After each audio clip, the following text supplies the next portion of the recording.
If you are trying to fix your Duolingo widget that is black, this is the video for you. So first thing first, if you are facing that problem, this might be a glitch, so make sure that your application is updated just to be on safe side. For that, head over to your Play Store or App Store, and then search for Duolingo. As soon as you see a Duolingo, make sure that you also see Open or Play. If you see Update, tap on Update and update your app. Now for the next step, head over to your settings, scroll all the way below, tap on Apps. Here also you have to search for Duolingo, tap onto your app and then tap Storage. Simply clear the cache.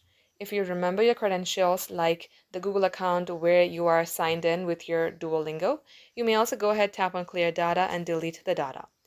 Now once it is so, you have to restart your device. So long tap onto your power button, tap on Restart, and then launch your Duolingo again. Once it is so, your widget problem will be fixed.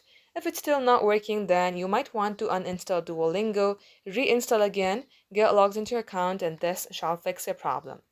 Thank you all for watching, guys. We will catch you up in our next upload.